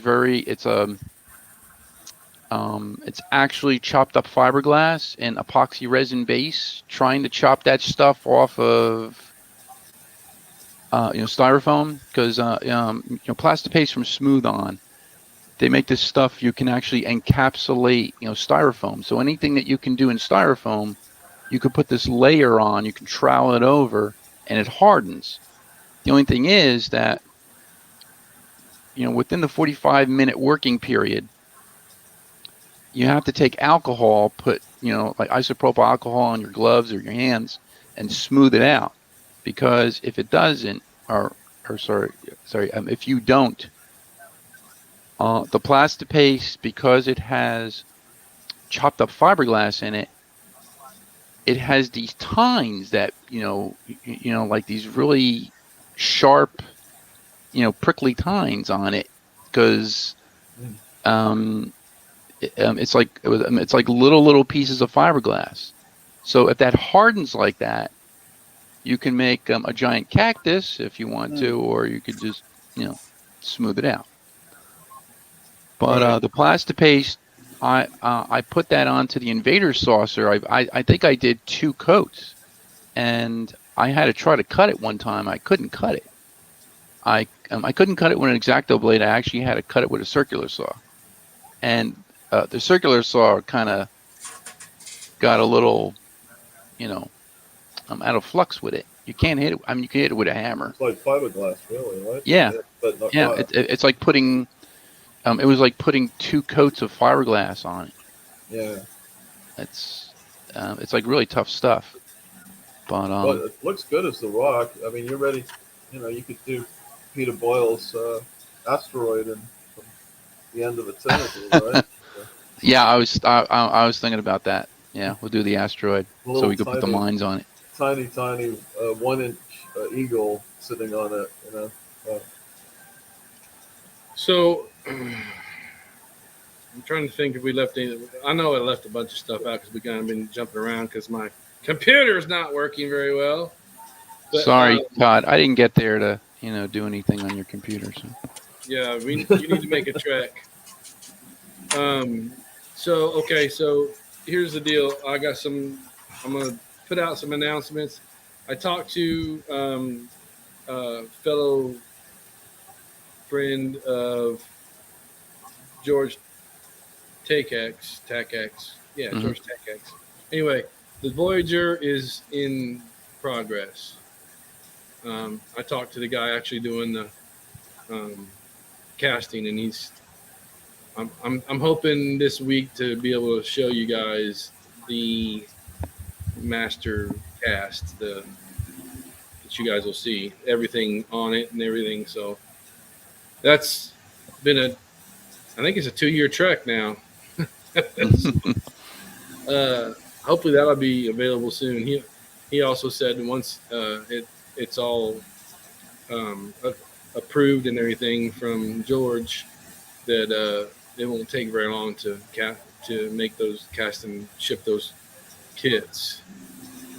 Then It looked really nice at Wonderfest, that's for sure. Yeah.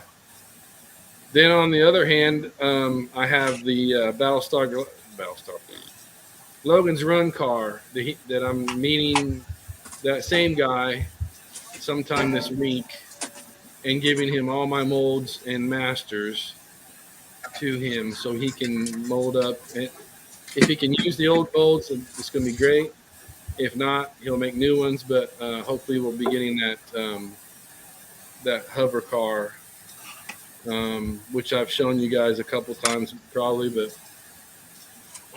Yeah, I was going to ask about those, Todd, because it's a while since we've discussed them. And yeah, they've been. The other two, it's the maze car and the hover car, isn't it? Yeah, it's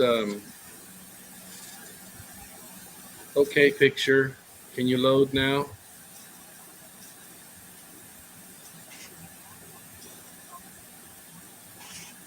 Yeah.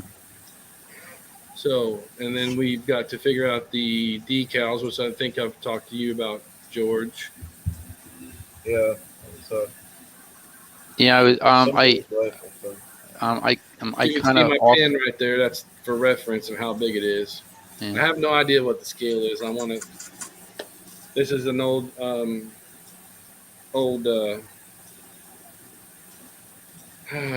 masters from our very good friend Rob from Fab Gear.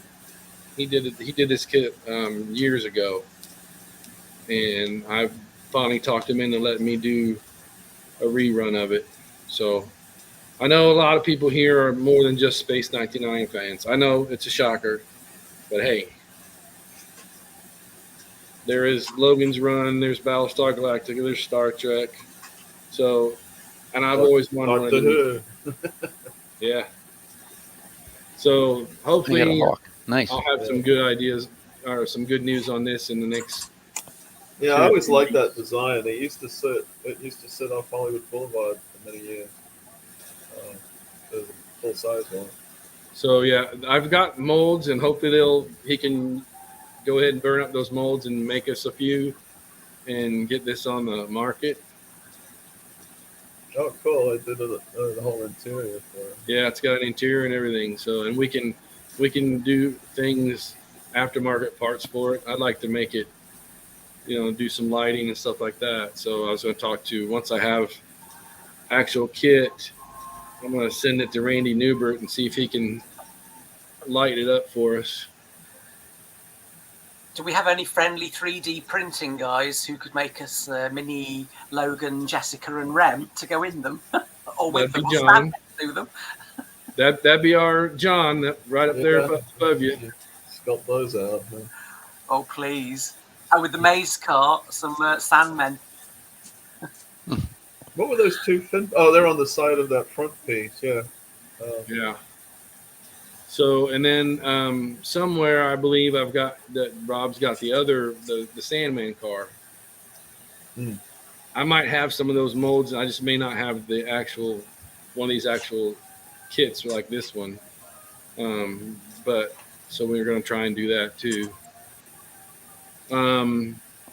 What else are we doing? I've got 3 different sizes of the Ultra Pro command modules. If anybody's interested, just hit me up on email, and I think I have a little thing that has my email here. Yep, right there. There's my email address. Side-on ships, got plenty of those. Interior kits for the new 14-inch Eagles, got those. I'm going to do some Christmas ornaments. I've got to work on that stuff. There you go. Oh, and we need to talk about that one too. Yeah. I printed one off this morning. Let's see how it come out. A little one. Shrunk it down. Oh, hold on a minute. Let me put you up front because I haven't seen this yet. Well, it's just a little tiny. That's okay. See, print. That's a start. Let's see if what's the optimum focus on this stuff. So, there you go. Right there you go. Oh wow! Oh, and you've even got some of the details on it. Yeah, so it printed pretty. I set it for fine and just let it go. It did it in a few different pieces, and I just glued them together. I was going to try and see if it was easy to paint in some of those little details, uh, this was just a little quick test to shrink it down on the Yeah, Christmas that's pretty ornament side. awesome. And then, We haven't even been talking about that very long, have we? We've already got a pretty good print of it. yeah, it would print great in the resin kit that size, with a resin printer. I mean, I gotta figure out which. so the legs are separate and the pieces are separate. The top part and it's like about 3 pieces to the main thing. But I mean, a bigger one, I would print it hollow so you could put stuff inside if you wanted to put an air purifier in there. Yeah. That one was actually the one that magnetized to the side of the command module on the 44-inch Eagle. Yeah, and I was looking at that because there's quite a difference between those two models. When you were showing the mine earlier, those are quite consistent between the small sizes and the large sizes. But this one, when you look at the little miniature one and the big one, they're quite different. They probably hadn't built the large one at that point, or vice Right. versa. I don't know, but I used the small one to just get the scale of it on the side because that was the best side angle of it, um, and then just kind of because this thing you had to use a little bit of imagination on what was on one side of it. It shows most of the patterns around it from different angles, but there's one part of it you barely see. But, That one, honestly, Chris Potter inspired me because apparently he made himself one, and it's got one for his 44-inch Eagle. oh, there you go. Yeah, that's the render. So yeah, we're definitely gonna have this one soon. So anybody that's interested, we need to figure out what size we need to print. So Chris Potter, if you're out there, hit me up and tell me what the size is for your 44, and then we can go down from that for the 22s and the 172s. But yeah, I don't work this in is exciting. 172s and stuff. I just have to know 8 inches or 6 inches. Right. Yeah, I've got a whole bunch of charts to help me with that. Because I always get messed up with. Cosmos Aeronautica says, "How's the sales page coming?" I'm glad you mentioned that. I am going to launch a props and ships sales page along with Gordon Moriguchi because I have figured out the hard way that I can't do everything. That's why another reason this group is so helpful. So Gordon is now the shipper and holder of all of the kits. He will have every kit that we produce or that you guys help that we put out. We'll make him the guy that's the shipping guy, and he's on vacation, by the way, if anybody misses him. I miss him. He's usually the one keeping track of all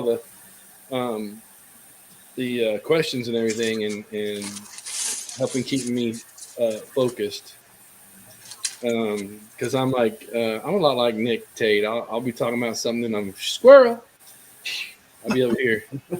So yes, I'm gonna make a props and ships. It won't be Space 1999 props and ships because I don't want to just be Space 1999. I want to be props and ships, Trek, Logan's Run, Battlestar Galactica, everything. I'm actually doing some Logan's Run guns. Actually, some of the weird, quirky little ones. If I do I've got a Logan's Run gun. And it's just a 3D printed static prop. But I would like to do. I cannot remember the guy's name that did the one that actually works. I would love to do a working. Now I've got a tracker that works, and it's got some sounds in it, and the guy that did that did a really good job with it. But I'm doing the little variable pistol or something that's in one of the episodes. mm-hmm. And I actually originally downloaded a 3D print file that it was really messed up, and so I thought I'll just do my own. So yeah, I'd like to put an LED and a sound in it or something. Maybe. So things like this up here are just the beginning of what we're doing. And I will be having a 44-inch Eagle probably before Wonderfest. My friend Bim Pomeronia. I suck at last names, by the way. Bim is building it. Mark Rosenberg is doing the brass work, and I'll pop up some pictures in the group of that. And Gordon and I are also talking about we have a 44-inch lab pod that we want to put out for those 44-inch guys that don't have a lab pod. All kinds of stuff going on in the background right now with you guys and me and Gordon and the casting guys. So also I'll be having. Have you guys seen the reimagined stun gun and comlocks? I believe so. This goes back to when I was working with David Jacobs before he fell off the face of the earth. The redesigned ones. Yeah, the redesigned one. If there was a new show. Is that the cylindrical comlock? Remember? Yeah, it's different. Don Samora. You know what I mean? That guy that kind of was supposed to make them, and I ended up making them with David because he didn't make them, and a couple people in the group got stiffed. So I don't know if I've got a good place to find a picture of that or not. But anyway, that I've got the comm locks for those now, and I'll be working on the more stun guns. So there's a lot going on, and I can't. I like I said, I learned the hard way. I can't do it all. I've got people I still need to ship stuff to. When Gordon gets back from vacation, that will happen. And but the page is going to be a mixture of all props and ships and everything that we create, you guys create. We're going to put it all in there, so they can just go to one page and find it all. Mm-hmm. We also have the laser guns. I'm going to be working on the laser gun, and I had a picture of that just a minute ago. I found the original gun that was sold in the 70s that they based that laser gun off of. The Copter Squad machine gun by Marks. Yes. Squad, yeah. Oh yeah, you found that for like. And I found that in Facebook Marketplace, and I was like, I think this is it. And I sent it to Todd, and he goes, "Oh, I got to get it. Boom, done." Okay. Shoot, 10 minutes after you sent me that picture, I had already bought it because, man, you just don't come across that stuff that easily. That's a good eye, though, to catch them in the beginning, especially when, I don't know. You got to check so many places now. You got to check Facebook Marketplace. You got to check eBay. So I've got, searches on everything looking for this stuff. Usually what's good to do is to check estate sales, like when people are selling stuff out of their house, they're actually selling the house and they're selling all the stuff and they're just giving it away just so they can get rid of it. And that's what you really have to check. That's where you would get most of your bargains from. But yeah, we definitely want to do that. And I've got all that stuff. I just got to get it to whoever's going to make it. Yeah. My computer's just not acting. I even restarted my computer before we started, and it's just acting up. So we have to get you a Synology drive. Yeah, we'll get you the Synology. Please. Yeah, the NAS. Yeah, the NAS. Yeah. I don't know how it works, but man, it sounds cool. Yeah, that name is going to sell it for you right there.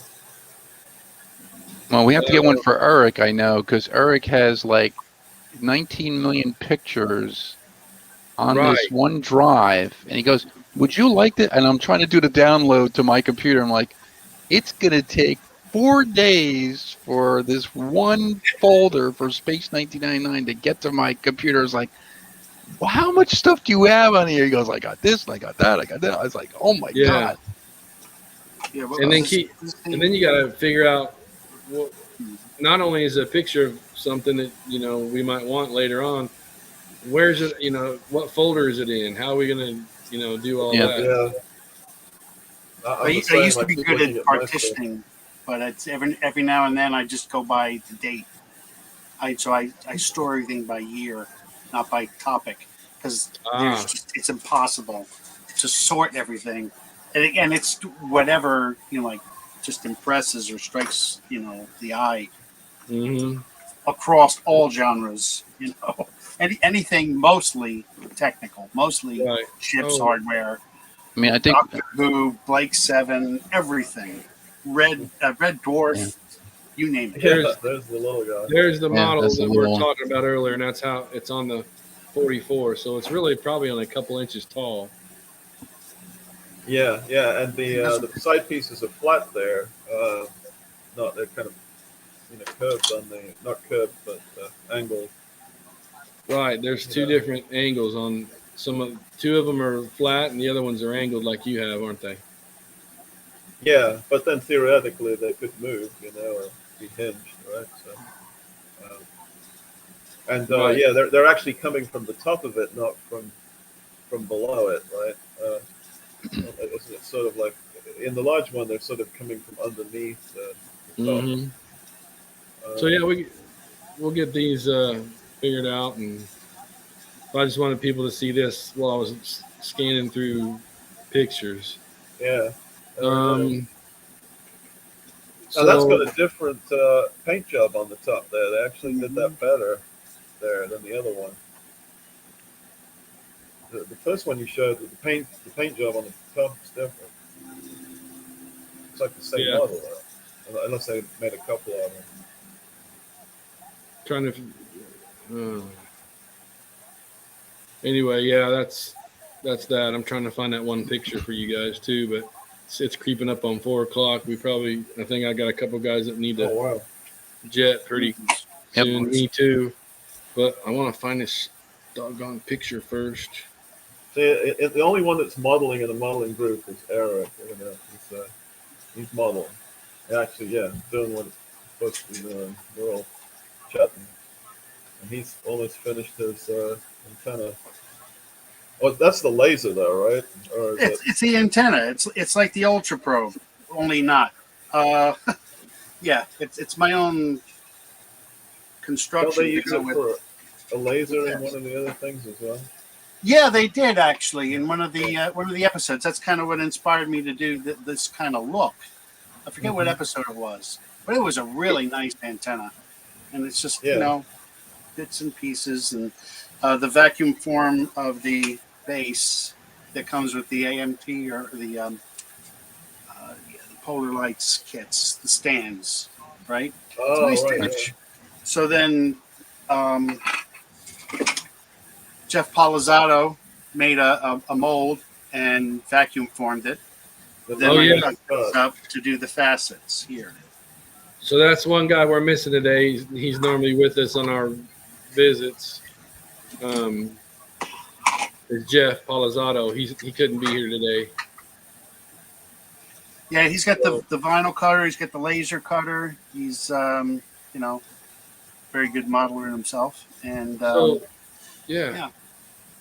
What we've done is we've gathered some guys like John's the 3D printer guy.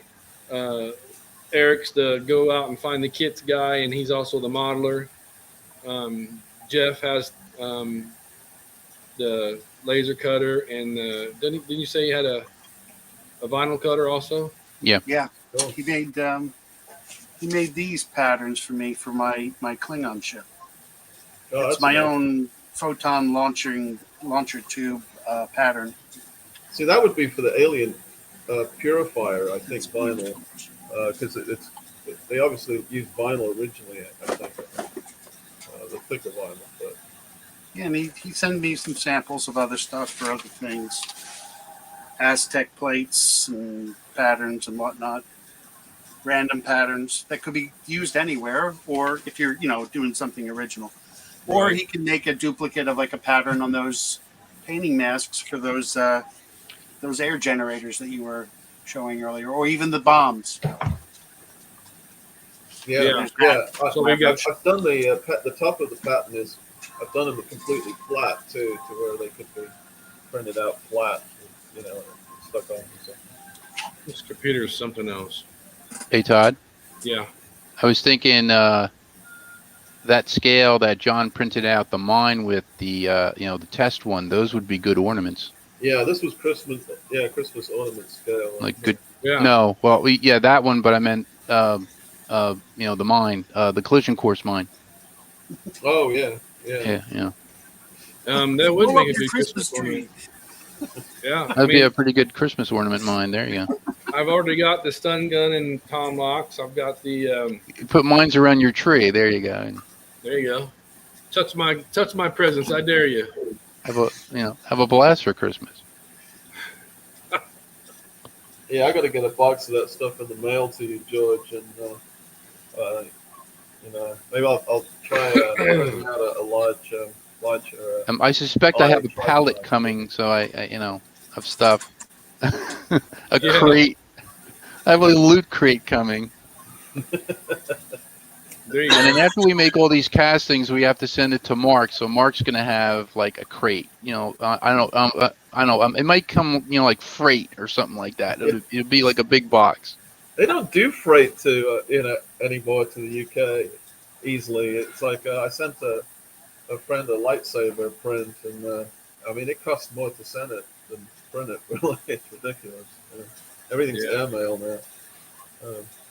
Looks like Greg Waters joined us. Oh, Cosmo said Mark Craig will photograph it all. Oh, there you go. Oh yes. You've been nominated as our photographer, photographer.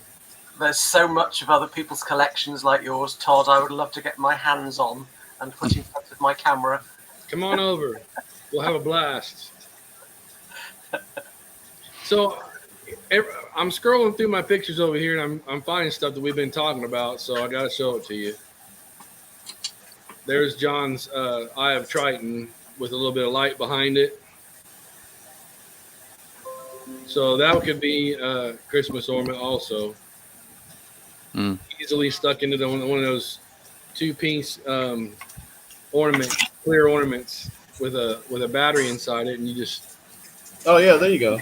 you get to see the eye looking at you. And it's maybe we can make a beam come out and hit you in the face and go. Yeah, and you start typing really fast, right? Right. And your computer starts working really quick. Oh my goodness! I actually went and got a lower flashlight to see if it would work. Bring it. Okay. Over Oh my goodness! I think I found what I was looking for. Uh-oh. Kind of see it. Yeah, it needs some work just to sit there Takes a and minute. balance out the Oh, light. you bastard! You. I had a multicolored LED in it, but it definitely needs to face the other way with a reflective back to it in order to get a smoother light. Well, I mean, if I could figure out the refraction and the light you need, what we could possibly do is because I know certain lights on like a Christmas tree, you can actually just have a plug-in, like a plug that comes out of the ornament and then Right. just plugs in. Plug it into the Like light. you take the light out and Light just plug socket. that in, and have that adapter. You Yeah. know, See, this is how we. You ought to That's how see. we- I'm gonna have to show one of our recorded sessions of talking. Oh It's all God, here over we the go. place. Talking about this, talking about that. But then you put it all together, you're like, yes, some good stuff in there. So here you go. Oh God. It only took a minute, 10 minutes. Oh yeah, there we go. No, that's the one, yeah. Yeah. Yep. That's the copter And, squad gun.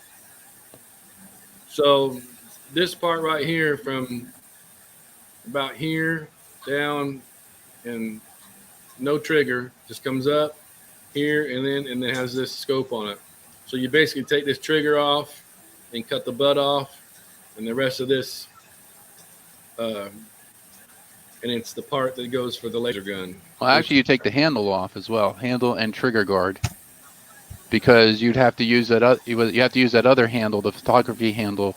Right. Yeah. This hooks into that. Yeah. Comes down around here. You cut it off and down. So it would just be that part, the brass catcher in front by the breech, and then a little bit of the barrel. Right. And then I believe the scope is on that as well. Yes, the scope is definitely on that one. So this is what the kit came. That's basically what it is. And you try and find one of those. Go ahead, I dare you. I mean, besides you, George, you found one, so you're good. Yeah, we all got it. I like the little eject symbol on it. Yeah. So that's 2 scopes with that, huh? Huh?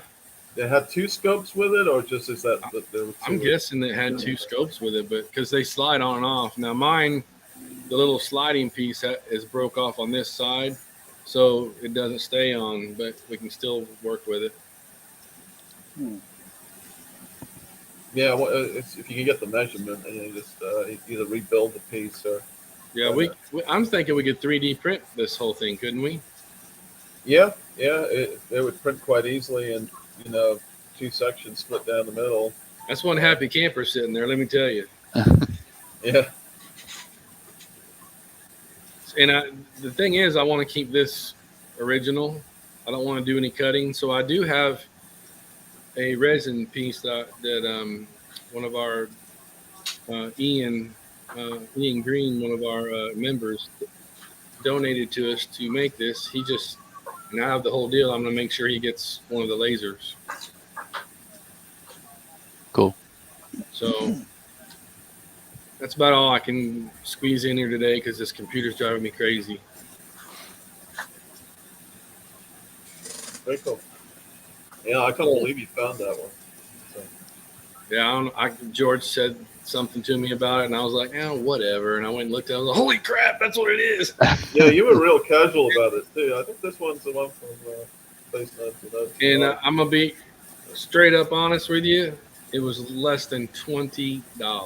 yeah, I was like, it's less than $20. I was like, you got to jump on this one. Whoever had that was like, what the hell is this, and why am I got it? I found one of the ATV tracks. I think I sent that to you, Todd. I don't know if I sent that to you or not. Like the actual Argo, I think the 6x6 track. It's gas powered. It's got the 3 wheels on each side, like the actual one that you ride, and there's a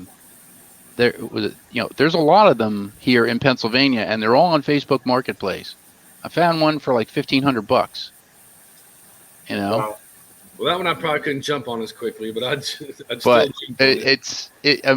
I mean, it was the one that they used in Space 1999. It has the small lights in the front, but they're actually underneath, the front, grill. And I was like, that's the one they used in Space 1999. I'm looking at it, and it was yellow too. And I was like, I was like, perfect. It was molded in yellow. Have you seen James Winch? He got his back. I don't know if you've seen the pictures he's got an actual one, and yeah. He's fixing it back up where it got it's I think he sent it to somebody, and they were supposed to fix it up maybe, and he had pretty much given up hope of ever seeing it again, and just got it back, so he's thrilled as hell. Yeah, it's a small engine. It's like I forget what type of engine it is, but it is a skid steer. So it does have the skid steer pack. It uses it's gasoline. Is it a four cycle engine? I forget what it is. It's like a 4-cycle engine. It's kind of like a It's kind of like a lawnmower engine. That's what it's like. Oh, yeah. There you Two go. cycle. There's a shot of that on Yeah. the side view. So yeah, this all stays right here, and then you can, even part of the looks like the barrel with the holes it's cut off up here, or maybe even protrudes in here, and maybe that's what's supporting this clear plastic. I'm not sure. Yeah, it looks like it, doesn't it? It's either a screw or a pin that goes Screw through on the that. side on the there. That's too, that's yeah. some kind of That's pin or holding something it that in goes place. through. Yeah, it. I guess to keep that shroud on, and then So there you go. We're working on all kinds of stuff. So Yeah, gotta stay busy. in these I've already contacted Charles Gordon about the spacesuits. So, but if anybody can do it, he can. yeah, I've been trying to design it so like design the suit because I know that NASA makes a suit that you can elongate the arms if you're taller. So like a universal suit would be good like that. Not really like a one size. Well, it would be like one size fits all, but I mean you can adjust it in certain areas of the suit. The neck ring, I can possibly sculpt the corrugated piece, and I would probably use dragon skin for that. So dragon skin is a medium from Smooth On that's used for molding. It's kind of like a silicon, Mhm. but Smooth On makes a silicon pigment now, so you can actually. So I can make the neck ring if I made the mold, and then I can actually mix up the pigment and make it orange. So you can make that corrugated piece orange that would fit over the thing with the neck Oh yeah. ring. Yeah. Mhm. So Yeah, we're got a lot of stuff yeah, we're working on a lot of stuff. It's October, so I'm gonna work the hardest.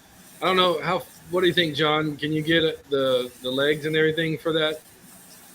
Uh, can we make something up for that nuclear mine to make a ornament for this year?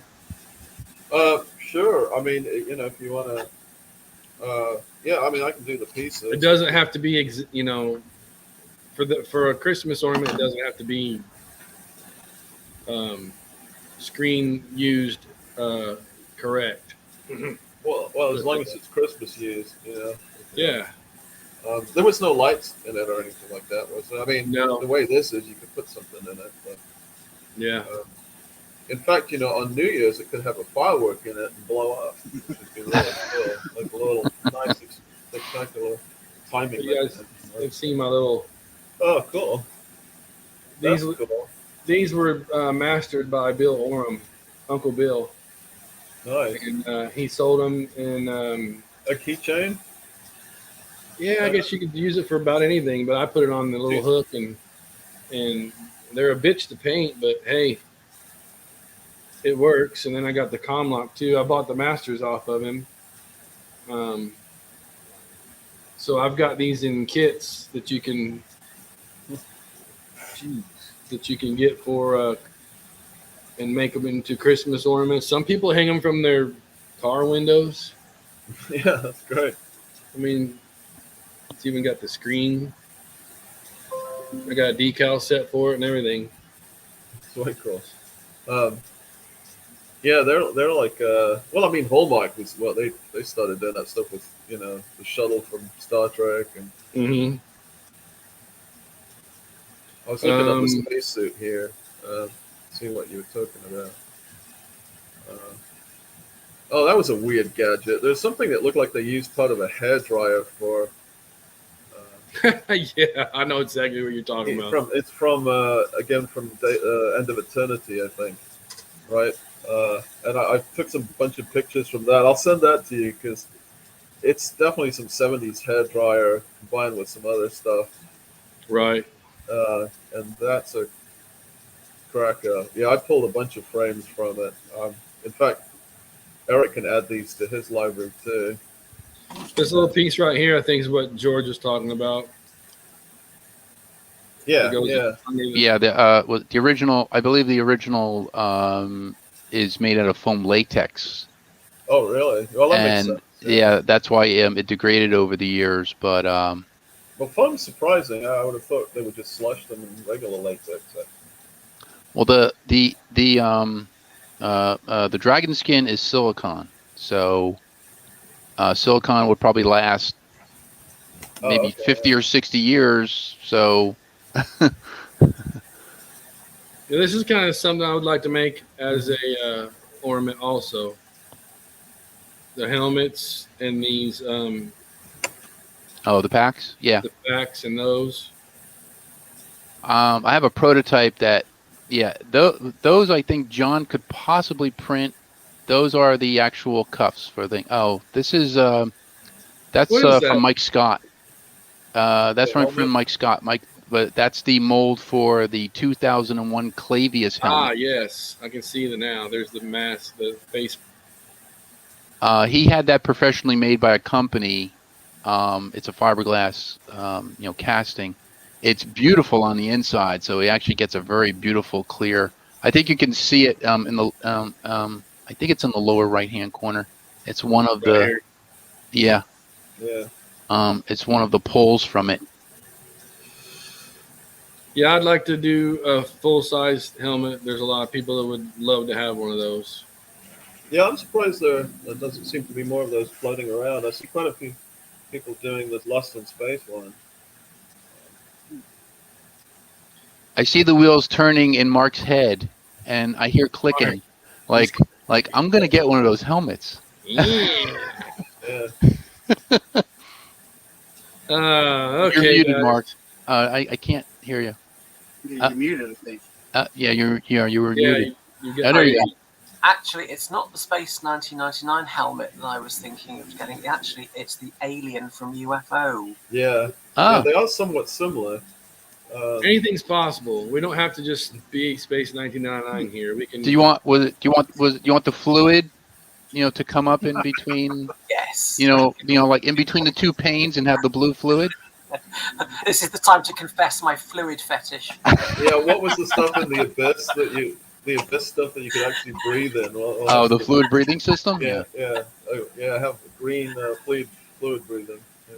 Yeah, But I've you got could one- actually tint it on the inside with something cool. It's an interesting helmet, Oh. though. Yeah, it is an interesting. I think it was like a two-piece. It kind of reminded me of the Cyberman helmet.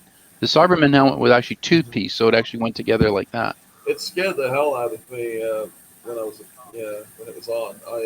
Right. I remember the episode with the cat. There was the one with a black cat in it. It just gave me the jitters. That's the one where the alien shows up and you see his eyes and he's sort of standing there with a green face or something. Okay, guys, I gotta get rolling. So Okay. this has been Thank you very awesome. much, Todd. I know we've been like Yeah. squirrel here and squirrel there and all over here and over there, but I think people got the gist of it. We'll talk more about it. We'll do this probably every couple weeks. Maybe grab you guys and come on here, and Okay. hopefully we'll get Jeff on next time. And anybody that wants to join this Greeblie group is what I'm going to call it. It's easy enough because that's what we're working on. Can Yeah, we'll just be called the Greebles, right? We could Yeah, be the Greebles, there you go. Instruments as well. Okay. yeah. And suggestions are always welcome. Help is always welcome. And we'll get some of this stuff out there, and people enjoy it. And like I said, it doesn't have to be just 1999 Trek. Anything Jerry Anderson, I'd love to put out. So I appreciate No it. job is too big. No fee is too big. There you go. Right. No, Greeblie is too small. No Greeblie is too small. That's true. Yeah. So again, subscribe to the page. Anybody that wants to help us out, hit me up in a messenger, and I'll add you to the messenger group. That way, a lot of times I'll see messages pop up that George or Eric or anybody, just say, hey, guess what? I found this, or hey, why don't we try this? Or, it's just, and we just answer each other when we get a chance. And then Saturdays, we usually have been trying to have meetings around all of our life, life things that goes on when we can't have meetings. But You mean there's other stuff that goes on outside of this? right. It doesn't seem like Gold it. can't be like you, John. I'm sorry. But I get to get off here and go to my old house and try and get it all completely cleaned out because it is technically up for sale, and I need to have a photographer come in and take photos. So, Well, the other day it was either clean house or go and work on that alien air purifier, and I thought, alien air purifier. yeah, that's usually how it is. Yeah. But my kids are meeting me over there to help me out. So, Oh yeah, you need that when you can get it. 'Cause yeah, they get yeah. harder and harder to catch for that stuff. I appreciate all you guys, and then we'll talk soon. And like I said, if anybody wants to join in, I'll add you to either me or George will add you to the group and go from there. And then don't forget, I've got a lot going on, but eventually I'm going to have one page that has everything that we as a group provide for our services. So thanks for joining us, Mark. You're welcome. Thank you very much, I Todd. know it's late over there where Thank you're you, at. Mark. So. Thank you, Mark, for Thank for you. coming on and for All making right. it. Catch y'all later. See ya. Have a Take good care. one. Bye. See ya.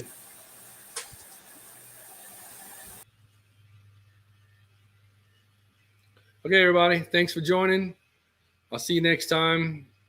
Subscribe and share, please. All right. Have a good one.